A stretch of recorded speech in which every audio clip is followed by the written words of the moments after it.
Robert, thank you so much. It's been really a pleasure having a relationship both with you and your firm.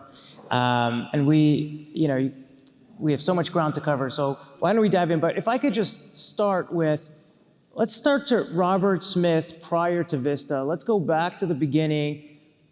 Growing up in Denver, what was your upbringing like? What did your parents do? What shaped you? Who you are today? No, I won't go that far back. I grew up in Denver, Colorado, fourth generation from Colorado.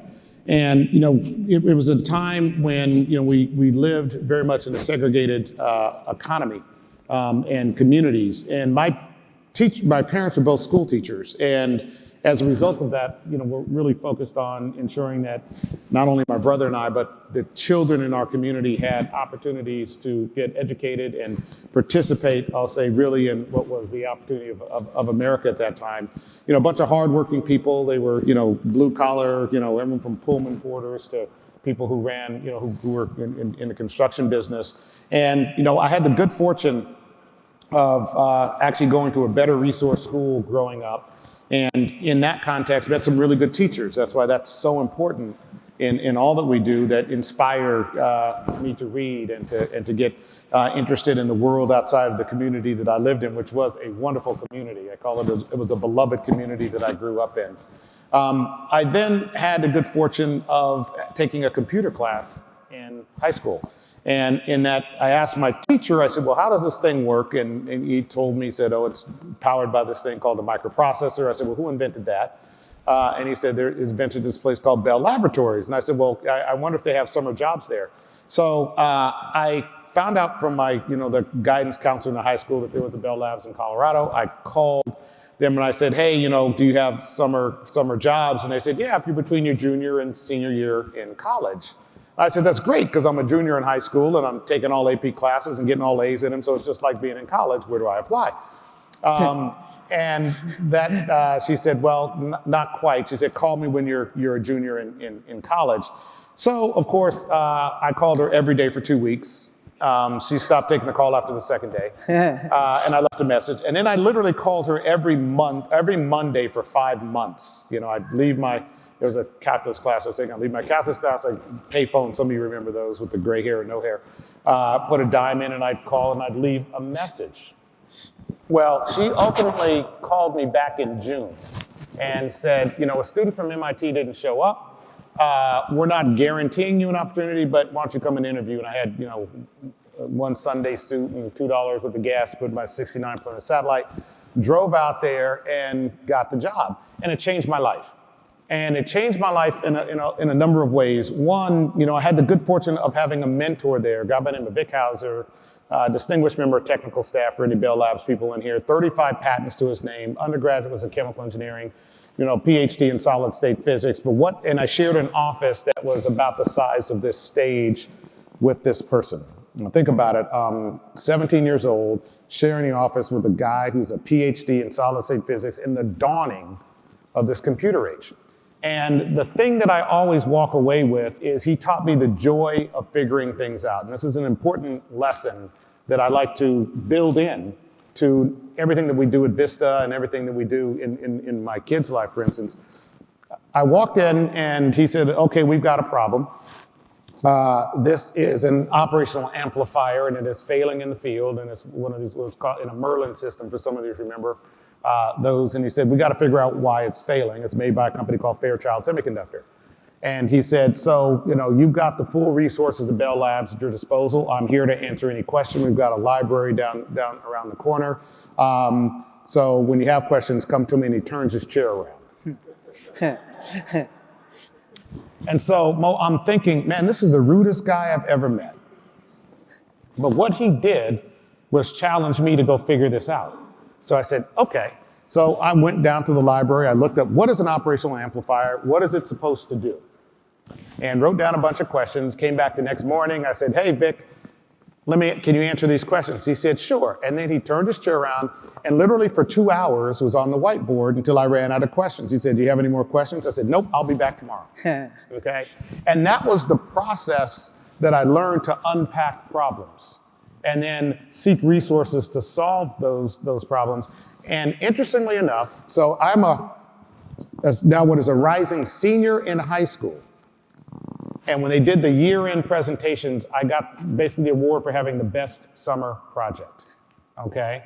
And it was because he challenged me to reach out, first reach inside to unpack these questions, find these answers out, and then come back. And I created, it was a dynamic testing of it and all that sort of stuff, but we figured out what was actually causing the problem. It was the leaking between the NP junctions, for those who really need the end of the story, in those semiconductors. And that was, to me, one of the greatest expressions of mentorship that I've ever experienced. You know, he didn't give me the answer. What he did was he challenged me to challenge myself to unpack the problem and then come up with a solution. And that was a wonderful experience. So that is what framed and informed the way that I approached life. I then, of course, became a chemical engineer because he was, right? And I learned in those processes what chemical engineers do and how they do it. And ultimately, that led me to what I'll call understanding the power of computing technology. And again, I've got some age contemporaries in this room, which I'm excited to see, because often I don't get to talk to many age contemporaries. Remember, in our younger days, there was only analog controls for processes. And so I actually, one of my first jobs when I graduated was a place called Goodyear Tire and Rubber, actually in Niagara Falls, New York. Okay, it was actually Grand Island. A plant that was built in the 40s. And my job was to implement what was called a programmable logic controller, a control system, a computing system into this, at that time, 40-year-old plant. Now, for those of you who have been exposed to manufacturing operations, what typically happens is you have, I call it episodic observation by the person who is controlling the process, and periodic intervention, right? If they're not, you know, in the bathroom or, you know, talking about the hockey game or, you know, what's going on in the world. And so processes kind of control like this. They'll charge the reactor, they'll put in the reagents, the catalysts, you know, and then you heat it up and the process kind of operates like this. And then you hope that they see that, oh man, it's overheating, let me change some dynamic, and I intervene, some intervention with that process. And then it moves in this direction, and they do it again. And ultimately, this is how a process is controlled in an analog world. Well, when you take a computer system and you put it into that environment, you're now observing thousands of times a second, and then you can actually intervene thousands of times a second. And so you can do it at a much smaller rate. So you go from a control dynamic that looks like this to a control dynamic that looks like this. And for the mathematicians in the room, of course, everything under the curve is waste, okay? And that's the productivity that technology, software, computing power brought to process industries first. What then occurred was, as Moore's law kicked in, I know you're all somewhat familiar with that, we were able to produce this computing capacity more efficiently at a lower cost, and then distribute that computing capacity. In the early days, when I did that first, you know, intervention with this, we have to buy computer systems, IBM 360s, mainframes. You'd actually have to build a room to air condition to cool that thing off. And then you have to actually run cables to any one of the devices that you were pulling information out of or to control. And it was millions of dollars. Today, you can go get a credit card and swipe, call Andy Jesse at AWS, swipe a credit card and get unlimited computing power for $19.99 a month. So what has now occurred in our world is this mass proliferation of computing capacity that is connected, that is now in every industry. It is now in every environment. And so just like we were controlling process industries from this to this, we are now controlling insurance claims that operated like this, that now look like this. So that's why software has now become the most productive tool introduced in our business economy in the last 50 years. Is because we've introduced computing capacity in every environment, from a manufacturing facility to the way that we process claims, to the way that we engage with each other, and that's the efficiency that can be captured by the software vendors. So that's a little bit of the narrative, the arc of the narrative of how you go from Denver, Colorado to being in the world of enterprise software. Well, there's a piece missing there, because I got how you got to enterprise software. How do you go from, you know, kind of chemical engineer from Cornell a chemical engineer that becomes head of a $94 billion enterprise of software enterprises. Like, what? We missed a step or two there. How did that happen?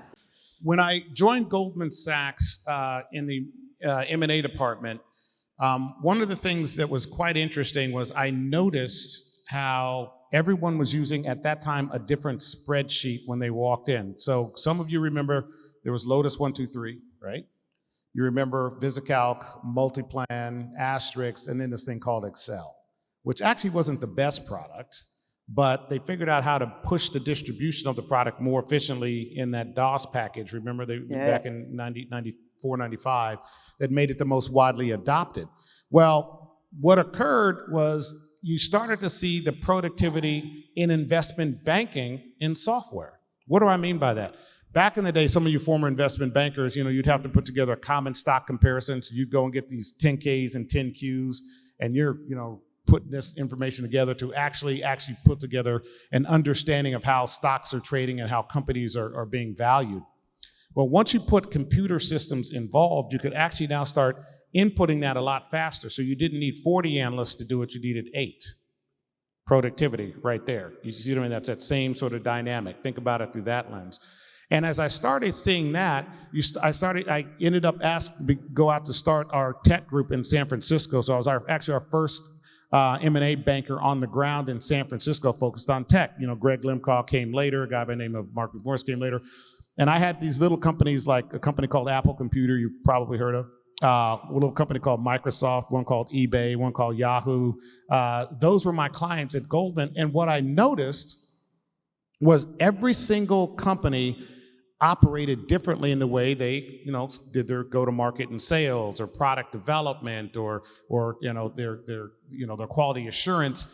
But they're all the same types of companies in some respect. They were software companies. And you'd see one company doing something extremely well in like contract administration, and one company doing extremely well in the go-to-market motion, and one company doing extremely well in product and technology, but they wouldn't be doing as well in the others. And you say, well, if you took the way that they did contract administration and put it into that company, then they probably would operate a lot more efficiently. So the whole idea behind Vista was, how do you take the best practices of a young industry, software, and share those best practices with these founders? And if you think about it, still 90+% of software companies are run by their founders. The founders are running the biggest company they've ever run that day. And often they come out of a product and technology organization. They don't necessarily know efficient sales motions or back office or infrastructure type motions. They'll hire some people and they hope that they have those experiences, but they don't have what I call a shared set of best practices that they leverage. Right. So the whole insight behind Vista was, well, let's focus on one thing, enterprise software, and let's bring to it an infrastructure to get these best practices, document them, ensure that they evolve, and then share them amongst the ecosystem, which is why we've had a repeatable, set of results. It's an engineered outcome. Yeah. So that Again, so your focus clearly has been sort of software, enterprise software, and you've alluded to why that is, but obviously not all companies are created equally. So what makes a Vista company, like what are the qualities that are most critical to you when you're investing or buying a business and trying to take it to the next level? And it's a great question, because what we are really looking for are, let me tell you what we look for and then what we do. What we're looking for is mission critical, business critical enterprise software companies. In other words, if you turn that software off, that customer cannot even operate that day. Okay, we have all become completely reliant on software. I go back to this whole world of spreadsheets. Let's use that as an example, just because everyone here uses spreadsheets, right? And 99.8% of you use only Excel. Think about that. One of the most valuable tools you all use, and we all use in the financial services industry, we all use the same tool. We've been paying economic rent to one company for 30 years, and likely will for the next 30. Enterprise software is still a winner-take-all, winner-take-most business.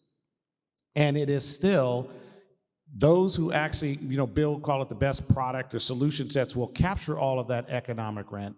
And we are reliant on it. We can't operate our businesses without that product. Well, enterprise software, in essence, almost every segment of it has that same dynamic. The topography may not just be the one left. They may have started out with 5 or 6 companies, but they ultimately converge to 1 or 2. So that's what we're looking for. Another thing we're looking for is, can this be the Excel of that space and Excel of that industry? So that's the second thing.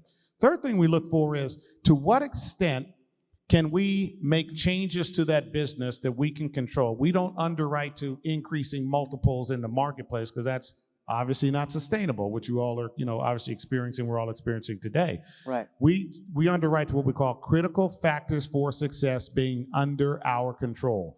What do we know how to change in these businesses that we've done in the past, that when you do them, improve the operations of the company? And that could be in the operations of sales or the marketing or the costs, okay, or the way you do your product development, or the way you manage your cybersecurity, or your contract administration, or the way that you build and develop your talent.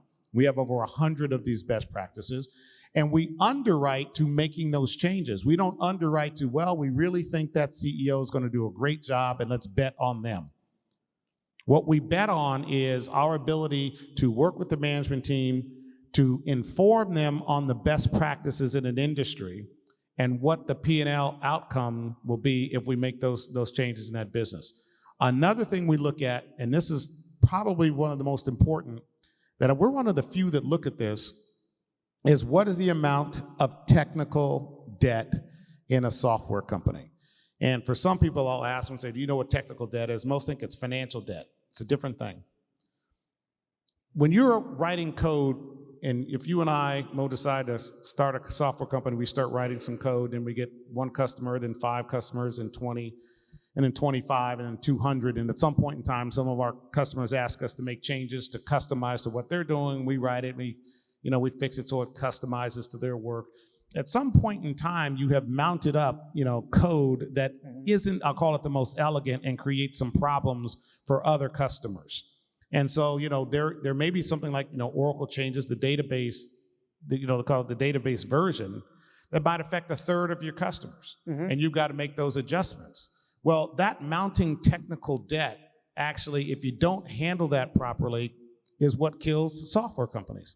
And so we do a massive amount of underwriting to understand how much technical debt is out there and what it's going to take, and I'm going to say, to eliminate it and to get it to a sustainable level, because you will always have it anytime you're making version changes and adjustments. But if you don't do that well, ultimately the weight of supporting, legacy software will crush that company. Yeah. And so that's an important thing that we look at in our underwriting. So that's how we really think about, elements of how we underwrite our businesses. Yeah, and I mean, that certainly speaks to the fact that the technicality and the uniqueness of the value add that you bring. I mean, the average person who's investing, even if they can identify a great management team or a great company, a great multiple, like, their ability to underwrite that is de minimis. One of the things that I want to ask you about, even though the market has kind of trailed off, and obviously it's a little bit harder for technology companies to get good, the good companies seemingly are still just fine, and it's fairly competitive. What you mentioned earlier, that you sort of provide your businesses with all these best practices, all these operational value-add resources. Now, every private equity firm will say to every target, we will add all of this value to you, right? And you and I both know that that's simply not true. Right. So how does an operator, or how does a company spot a real deal, like somebody that's really adding value versus just sizzle, as opposed to the steak? One of the most important things to do is actually talk to people who they've invested with in the past, and then look at what I call the retention rates of their founders and the people who they've engaged with. And just to give you some statistics for us, 70% of the deals that we do, principally in our flagship fund, are still founder-led or founder influenced or controlled.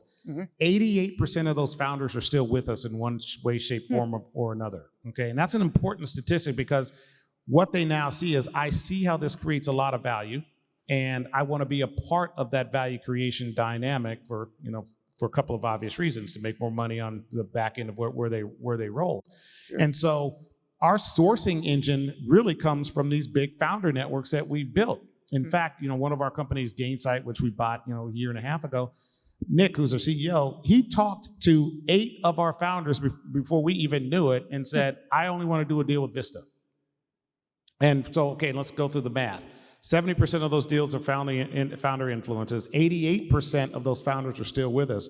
Of the deals that we've done in our flagship fund, this is an astounding statistic, 40% of them were one-off deals. We had no competition, okay? Wow. And that's because those founders went and talked, in some cases, to other founders, or we said, we invite them, go talk to 15 of our founders, okay, who are working with us and our CEOs, and see what value we add. So that's kind of point number one. Of the 60% of the deals that were competitive, 60% of those we got at a lower price.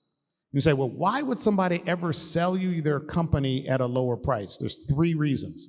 Those best practices, those 100 best practices, those 135, there's some people have, a few, call it operating MDs who used to be CEOs of software companies, that I call it bring singular instances of experience to a new company, and hopefully it applies. We have 135 people who are subject matter experts in product and technology and in talent management and go-to-market and back office operations and our OMDs. What they do is they accelerate the corporate maturity of the business. So any CEO, founder that comes and sees our ecosystem and they talk to these folks, they say, wow, I see how you were able to build infrastructure, eliminating technical debt, expanding the way that we do our contract administration process, building out centers of excellence so they can expand their talent management process, improve the quality of their talent systemically. Mm-hmm. As they see that, they can see that we can build a more robust and a more sustainable business operation. So that's kind of point number one. You know what? I can actually take less money up front. I just got to convince Robert and the team that I can roll more money on the back end because of that output, right? So it's like I make more money on the back end, right? And the third part is, as a CEO, one of your biggest challenges is the development of your people. And the vast majority of software CEOs come out of the product and technology organization. They write code, and they figured out how to write code to solve a problem. We just bought a company called Drift, and the CEOs there used to be writing code at a company called HubSpot, and $30+ billion market cap company. They wrote this code. Well, they went to the CEO there and said, hey, we've got this really interesting way of doing sales and marketing. We think we should be part of the company. That CEO said, well, we're a $30 billion market cap company, not all that interested. So they left, basically got, credit card, swiped it, and then started writing their own code, which became Drift. But they've never run a sales organization. Never run a marketing organization, okay? Never run, contract administration and back office. So they come to us and we show them how we can accelerate their corporate maturity, and they come back and say, we're gonna do a deal with no one but you because we see that advantage. And oh, by the way, if your marketing person was pretty good at the time, but they were good growing the company from 0 to 50 million, they will come to one of our best practice sharing summits and sit in a room with 80 other chief marketing officers for 3 days, going through various elements of how you build marketing organizations in enterprise software. And they'll walk away with a toolkit and a systems to actually accelerate their maturity. And they'll do that twice a year for each of those functions. Those are the true, what you call the steak. That's the steak. That's right. The meat. Right. That, when a company comes and they see that and they experience that and they talk to executives who have been with us, that's what gives them the confidence that we know what we're doing, we know how to do it. In fact, we have now over 240 senior executives, not CEOs, but senior executives who are on their second, third, fourth, fifth, and now even sixth tour of duty with us, moving from one company to the next because they like the process, the repeatability, and the consistency. So that's how we do it. That's remarkable. I want to come back to, I touched on the macro environment, but I'd love to actually hear your thoughts. How has the revaluation in tech affected, obviously, enterprise software? And where do you anticipate it being in the next 6 to 12 months in terms of how are you navigating, how are you buying, how are you selling it? Yeah, it's a great question. There's a couple elements I'll unpack for you all. Again, we're in enterprise software, so this is business to business software. This isn't consumer software. Okay, the consumer market and consumer software, I think, is going to continue as interest rates go up and the inflation continues to be a problem. That's going to obviously slow down the purchasing cycles of consumers and will continue to dampen what are the growth prospects in those consumer businesses. The enterprise market is actually still quite robust, and I was chuckling a little bit as you start to see the enterprise companies reporting, yes, sales have slowed from 40% down to 35%. Okay, I think everybody in here would be pretty happy with 35% growth in almost any business that you're in, right? There's that dynamic that it's slowing, but there's still a massive consumption of it because of the value that enterprise software brings its customers. We do a study every year, plus minus 3 months, depending on how busy we are, to actually determine what is the value of the products that our companies sell to their customers. Today, it's 640%. 640% ROI for the average product that we sell to our average customer. Could you unpack that? Like, what does that actually mean? If I am a customer, sure. I invest $1, I'm going to get $6.40 back? Basically in return. So here's how to think about it. So if I am using productivity software, and the productivity software is to install in the management of, managing an insurance claim, right? We literally were going to say, okay, if you put in this system, on the one hand, you have 80 people managing that process, you only need 7. Right, okay, yeah, so, and it literally has that sort of, that dynamic I was talking to you about. That's what you see. Or you say, listen, I'm expanding into a new marketplace. How do I sell that product into that new marketplace? You use this enterprise software where you might use a product like Drift or SalesLoft that actually makes a more efficient sales efficacy, so you have fewer calls and less cost for your customer acquisition model. And you can actually just do the math on it and check that math. And then you figure out the cost of the people or the cost of the sales, what's the average cost, acquisition cost, and that's how you calculate the ROI. It's actually pretty simple, but almost 99% of the software companies that we see when we first engage with them don't actually do that math. And so that is part of the dynamic of our best practices, is to understand in our underwriting, how valuable is this product to your customer? So that's one of the most important things to do in that construct. In any event, so for us in our markets, in enterprise markets, that productivity dynamic still can create a lot of buying, call it, pull for our products. To give you all a couple statistics, last year, 2021, our portfolio, call it $23 billion in revenue. So we're about the 4th or 5th largest enterprise software company in the world if you actually add up all of our companies. Bookings were at 25%. Okay, Q1 they were 29%. Okay, across this portfolio. In Q1, 100% of our companies made their annual operating plan. Think about that. Okay. Q2, and now it's Q3, 82%. So there's slowdown absolutely in the marketplace. And when I look at the 18%, call it reduction, it is mainly in companies that are B2B to C, and half of, 3/4 of it is macroeconomic, and the other quarter is what I'll call, self-reinforced errors in some respects. We're changing something in the management of that company where we're not reaching our AOP. Right. So the short answer is the demand for enterprise software is still robust on a relative basis. Now let's talk about valuations. 2014 to 2018, the average multiple of the enterprise software world was about 6 times revenue, okay? If you growth adjust that multiple, it was about 0.43. 2019, if you all remember, the US was wondering if we were gonna go into a recession, and then COVID hits, spring of 2020, you all remember? And so every government on the planet said, I'm not gonna let my economy go into recession. So the market got flooded with capital. And I also say, and ambition, right? This money flew into the marketplaces, people raised huge funds, and then they deployed massive amounts of capital as the asset inflation started to really accelerate. Sure. Mid-year 2020, remember that 6 times multiple? It was closer to 10.5. End of the year, going into 2020, in 2021, it was actually as high as 17 times, from 6 times to 17 times multiple. Revenue. Yes, revenue multiples that people were buying these businesses at, okay?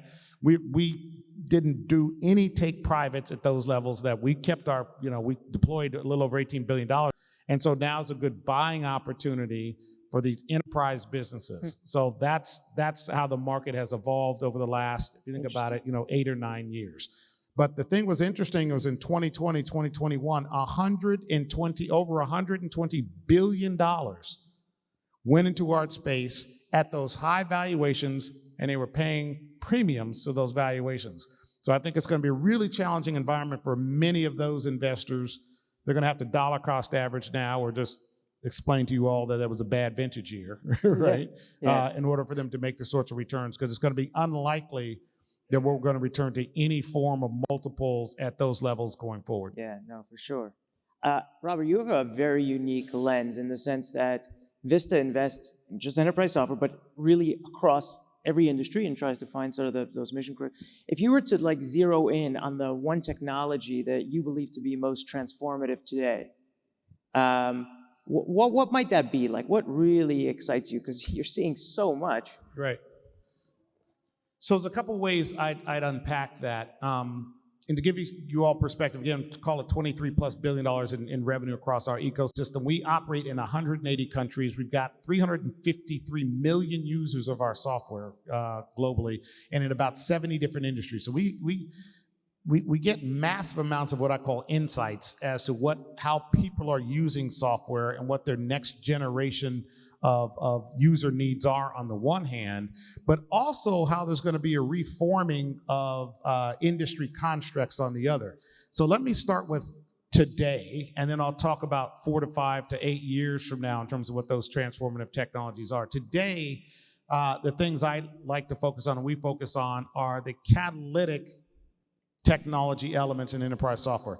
And it's not surprising. It's artificial intelligence, it's robotic process automation, it's machine learning.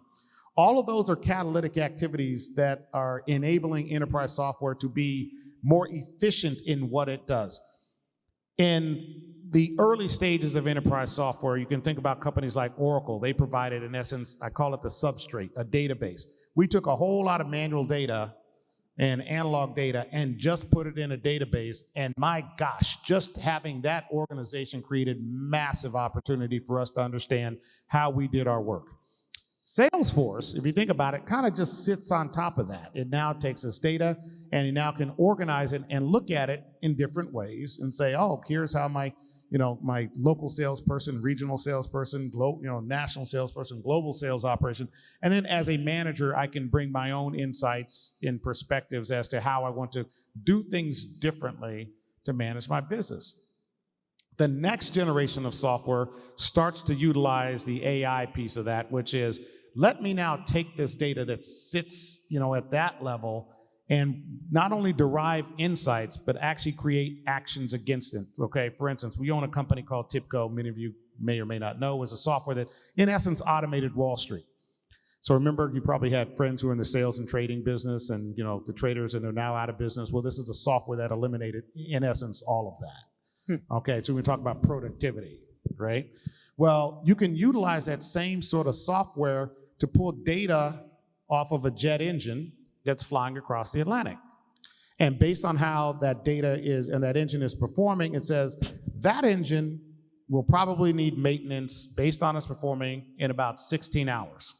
Okay, interesting insight. And then you have to have somebody look at it and say, okay, we got to be prepared to actually go and now do something about that.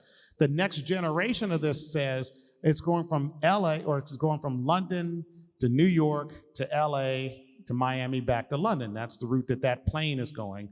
The problem is in 16 hours, it's actually going to be in, Miami, and we don't have the right equipment there or the right people to do that particular maintenance adjustment. And maybe what we should do is actually make that adjustment in LA 5 hours before failure, because we have the right equipment, and it actually decreases the downtime of that aircraft by a day. And we can calculate the ROI on that. You see what I mean? Yeah. That's that next generation of how we're utilizing software in those sorts of environments. And that pretty much can permeate almost any industry in that construct. So we're excited about Now, there's multiple AI instances and examples in RPA, robotic process automation or machine learning type of tools, but I look at those truly as tools. So we don't necessarily invest in those companies. We invest in embedding that technology into all of our companies, which is because of the way we are organized, we have the ability to do it because we have these best practice sharing summits, et cetera. So that's kind of one case. And that's what I call the near term, which is going to create the next level of productivity boost for enterprise software. That 640% ROI should actually accelerate, because you can, just by that example of the aircraft engine, you can see the economic impact in an ecosystem of almost any industry that comes from using predictive analytics and actually using it for decision-making capacity in that environment. Right. Okay, now let's talk about the future, right? To me, to us, the way we think about it, the next transformative technology will be the blockchain. And I'm not talking cryptocurrency at all. I'm talking about how these distributed ledger capacity will ultimately frame and form and crystallize industries. We own a company, some of you may know it, called Finastra. We actually have a loan syndication product that we've been implementing this blockchain product in. And if you aren't on that platform, you won't trade in loans. You see what I mean? And that's going to happen in multiple industries, and over time, where ultimately there will be a framing of the industry participants on a specific blockchain that everyone, the major players in that industry, will participate in it. And if you want to participate in that industry, you're going to have to subscribe to that platform. Right. You see what I mean? That's kind of the next generation of transformative technologies in the enterprise software world. And it's quite exciting because the efficacy of that is, again, enormous. You no longer have the back and forths with parties you don't know, don't have relationships with, never dealt with, and the certainty and the provenance of whatever the product or the service of the market that you're participating in will have a much higher confidence around it. So that's kind of the next generation. That's fascinating. Again, I will say though, Mo, the blockchain technologies to me aren't as interesting. It's the application and use of them that I think have major implications and impact if you do them well in the right industries. I want to change tacks a little bit because I see we're running out of time quickly. First of all, last time we chatted, I was thinking about it. It was shortly after the murder of George Floyd. Right. And in response to that terrible situation, one of the things you did, you proposed the 2% solution, which is unlocking opportunities in African-American communities, and really trying to close that gap. And I'd love for you to tell us a little bit about that initiative. But the one other thing I'd love for you to touch on is, some of us who have, obviously involved with the various corporate parties say, like, everybody's talking about diversity, equality, and inclusion, DEI, and most look at it from like a responsibility, something we got to do, whatever. You look at it as a strategic imperative. Right.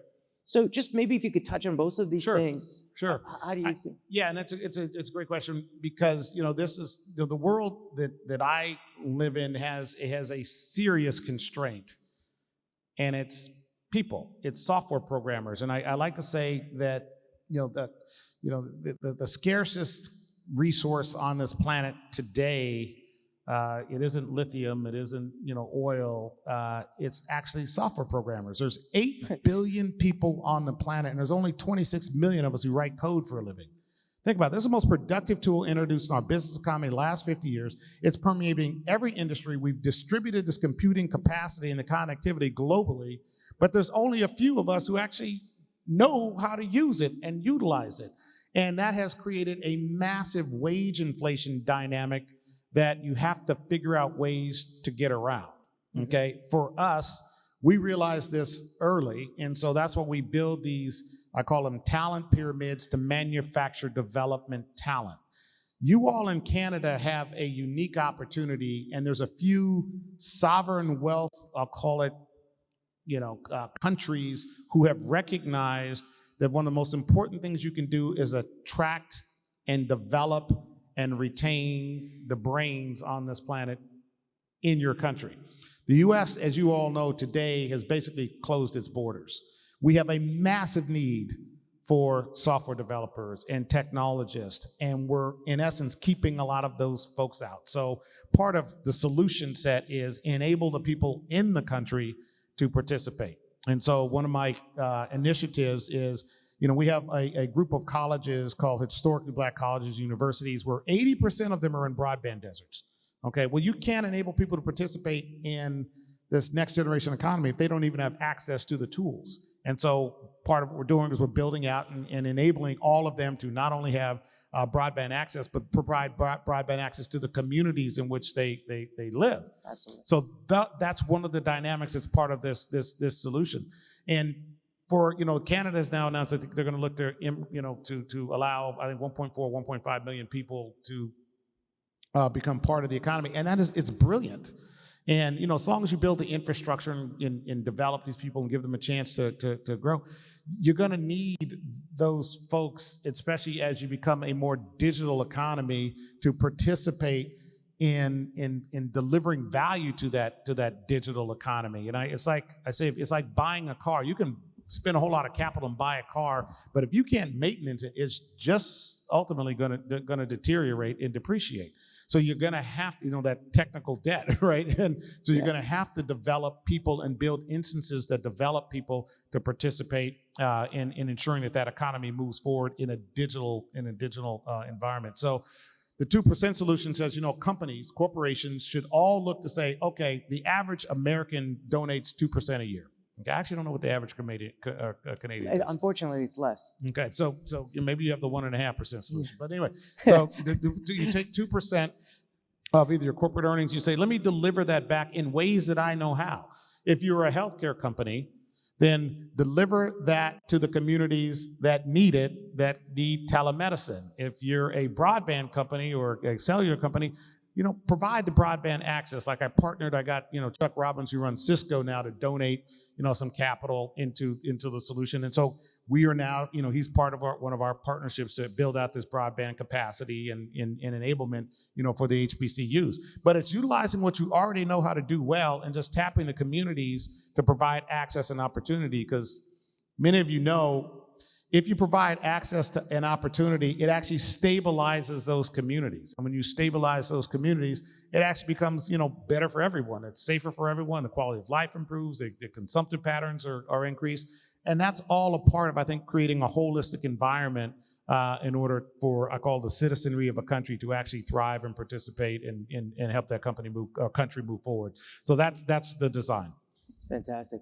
So we'll probably have just time for one more question, and I want to go back to something I asked you, and you conveniently did not answer my question. So I have to go back to it. Yeah, sure. So I asked you about your parents, your upbringing. Yeah. So maybe if we could end on, what was look, you've lived this life that everybody looks on and says, here's a person contributing enormous to the community, innovating, growing a remarkable company, giving back so much.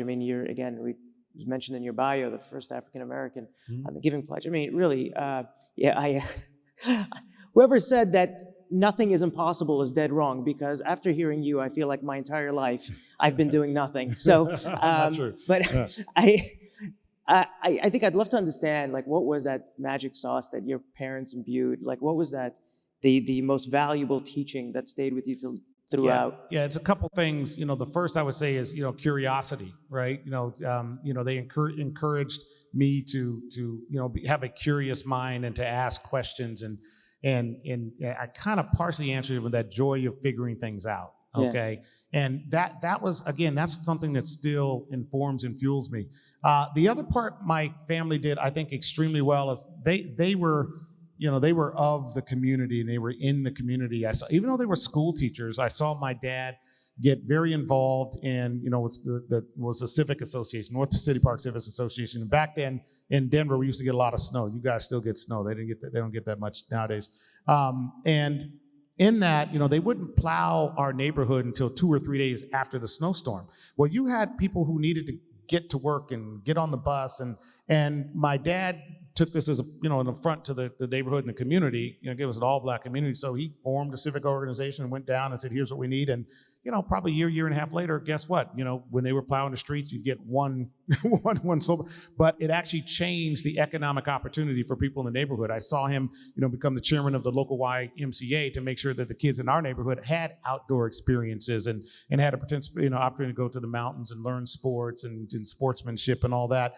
And my mother, I saw her every month write a $25 check to the United Negro College Fund, for over 50 years. And, think about this back then. Teachers didn't make that much money, and I, of course, wanted the money to buy, new Converse tennis shoes. And her whole thing was, she said, listen, part of what you have to do is, be a part of that community, which means giving what you have the capacity to give. She very much viewed it as an investment in our community, and I think about that literally every day. Yeah. And, I have the great fortune of being able to steward I think a magnificent business with magnificent people. And I think about what can we do using this platform to also, inform and to inspire and enable, because I know that ultimately will drive our business forward. And when I look at our business, and we are one of the only gender parity private equity firms on the planet today. Okay, one of the lowest loss ratios, and I think there's a correlation. Yeah. Right? I think the way we evaluate risk, the way we evaluate people, the way we develop our people, and build a culture of accountability, those are important things that I think really drive the heart and soul of the culture at Vista. So those are, the ways that we think about it. Robert, that was bloody incredible. That was just awesome. Thank you so much. Thank you, Mo. It was a for pleasure. taking the time to join us. Pleasure. Round of Pleasure being applause here. for Thank you Robert all Smith. so much. I'm so happy to be here.